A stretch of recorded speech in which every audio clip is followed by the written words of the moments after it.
Mummification is one of the most famous practices from ancient Egypt. It was a special and very important ritual. The Egyptians believed that a person's body had to be preserved so their soul could live forever in the afterlife.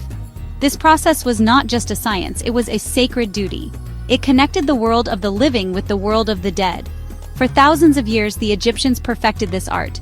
They wanted to ensure that every person who died could make the journey to the next world. This careful preservation of the body tells us a lot about their deep beliefs about life, death, and immortality.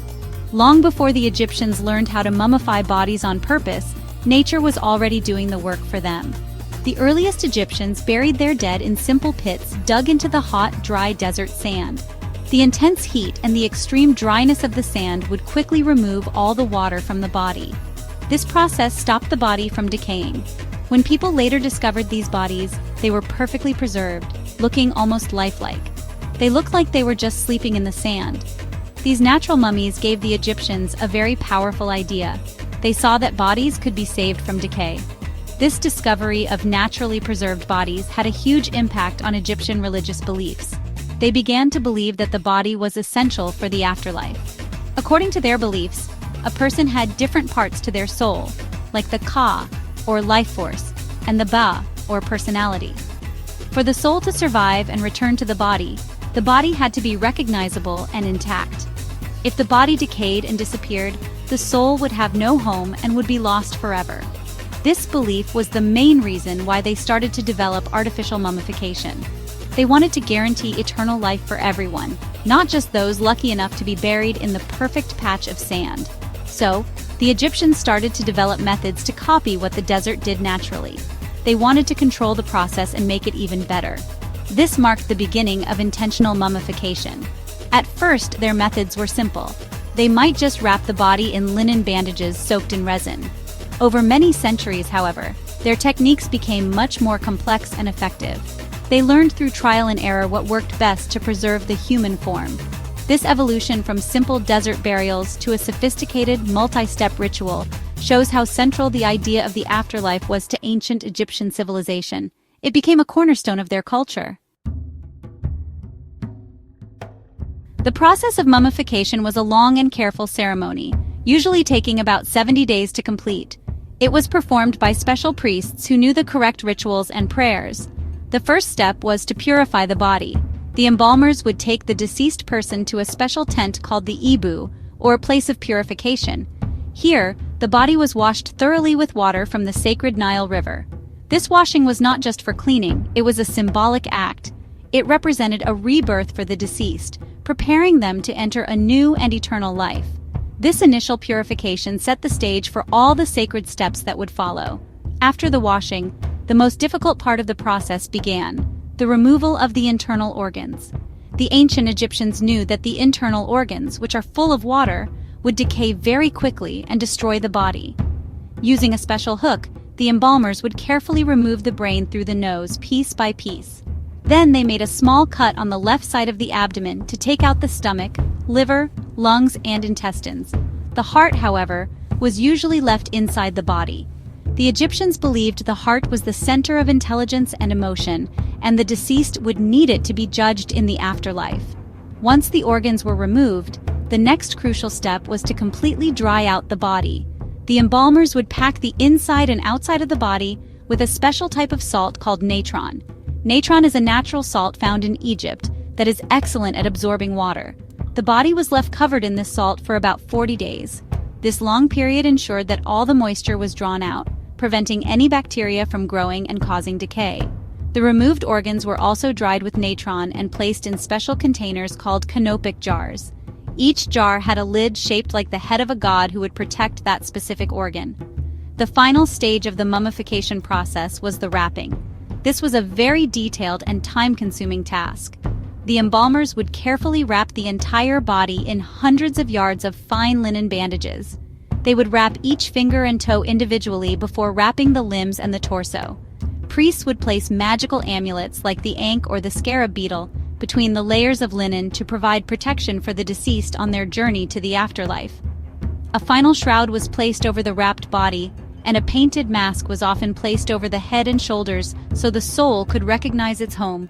The mummy was now ready for burial. After the mummy was prepared, it was placed in its final resting place, the tomb. The Egyptians did not see the tomb as a place of death, but as a house of eternity. These tombs were built to last forever and to protect the deceased. For pharaohs and very wealthy nobles, tombs could be magnificent pyramids or elaborate chambers cut deep into rock cliffs, like those in the Valley of the Kings. These tombs were filled with everything the person would need in the afterlife. This included furniture, clothing, food, tools, and even games. The walls were often covered in beautiful paintings and hieroglyphs depicting the person's life and the journey to the next world. The objects placed inside the tomb were incredibly important. They were not just decorations, they were essential supplies for the soul's eternal journey. Egyptians believed that the afterlife was very similar to life on Earth, so a person would need all their worldly possessions. Models of servants, boats, and farms were included, so the deceased would not have to work in the next life.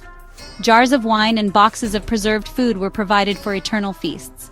Magical texts, like the Book of the Dead, were included as a guidebook. These texts contained spells and instructions to help the deceased overcome dangers and pass the tests they would face in the underworld. Several important gods and goddesses watched over the dead and the process of mummification. The most important god of the afterlife was Osiris. According to myth, Osiris was a great king who was murdered by his jealous brother Set. His wife Isis found his body and brought him back to life, making him the first mummy. Because of this, Osiris became the ruler of the underworld and the judge of the dead. Every Egyptian hoped to be judged favorably by Osiris so they could enter his eternal kingdom. He represented the promise of resurrection and life after death, a hope that was central to their beliefs. Another key god was Anubis, the jackal-headed god of embalming and funerals.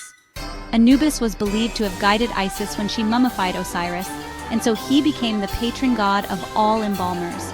He was thought to watch over the mummification process to ensure it was done correctly. In tomb paintings, Anubis is often shown tending to the mummy or leading the deceased by the hand into the presence of Osiris for judgment. He was a protector of the dead, ensuring their safe passage from the world of the living to the world of the gods. His presence offered comfort to the families of the deceased. Not everyone in ancient Egypt could afford such an elaborate burial. The full 70-day mummification process, with its fine linen and detailed rituals, was extremely expensive. It was reserved for the pharaoh, his family, and the wealthiest members of society. Common people and the poor had much simpler burials. A less wealthy person might have their body dried with natron, but not have their organs removed.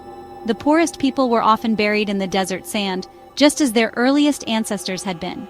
They hoped that the natural heat and dryness of the desert would preserve their bodies and allow them to reach the afterlife. Today, these ancient mummies provide a direct link to the past. Modern science has given us incredible tools to study them without causing damage. Scientists can use CT scans and X-rays to look inside a mummy's wrappings. This allows them to see the person's skeleton, identify diseases they may have had, and even determine their age and cause of death. DNA analysis can reveal information about their family relationships and where their ancestors came from. These scientific studies have taught us so much about the health, diet, and daily lives of the ancient Egyptians, turning these mummies into valuable historical records. The fascination with mummies has never faded.